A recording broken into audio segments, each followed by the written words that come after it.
ఇక్కడ భద్రాద్రి కొత్తగూడెం జిల్లా Pinapaka forest range పరిధిలో ఇక్కడ టైగర్ తిరిగిన ట్రాక్ ఇక్కడ మనం చూస్తూ ఉన్నాం. ఇక్కడ ఒకసారి ఇది చేయడం జరిగింది. ఫారెస్ట్ రేంజ్ ఆఫీసర్ తేజస్విని గారు ఆధ్వర్యంలో చేయడం జరిగింది. ఈ గ్రీన్ మార్క్ వేసింది మొత్తం కూడా టైగర్ తిరిగిన దానిగా మనం పరిగణించవచ్చు. టోటల్గా ఇది టైగర్ ఏ ప్రాంతాల్లో తిరిగింది, పినపాక మండలంలో అని కరగూడెం మండలంలో అన్నది ఇక్కడ మ్యాప్ చూపిస్తూ ఉంది. జీపీఎస్ మ్యాప్ ఇక్కడ మనం చూస్తూ ఉన్నాం టైగర్ జోన్కు. ఈరోజు పులుల గణన ఉన్న సందర్భంగా ప్రత్యేక కౌన్సిలింగ్ క్లాసులు ఇక్కడ జరగబోతున్నది. పులుల గణన ప్రారంభం కాబోతున్నది. ఫారెస్ట్ రేంజ్ ఆఫీసర్ తేజస్విని గారు అలాగే ఫారెస్ట్ సిబ్బంది కూడా ఇక్కడ ఉన్న దృశ్యాలు చూస్తున్నాం. పులి ట్రాక్ ఏ విధంగా ఉండబోతుంది అనే విషయం ఉంది.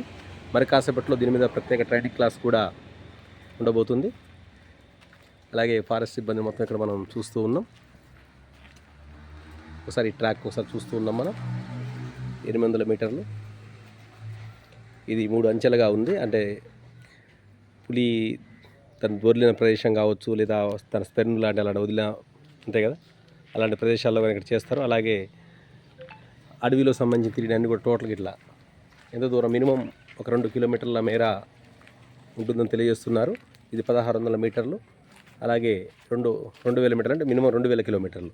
2 కిలోమీటర్లు 2 కిలోమీటర్ల మేర పులి తిరిగిన ప్రదేశాన్ని ఫారెస్ట్ అధికారులు అంచనా అయిపోతున్నారు. దీని ఘనంగా పులుల గణన ఎన్నున్నాయన్నది పులులు లెక్కేయడానికి గణన స్టార్ట్ కాబోతుంది. Thank you.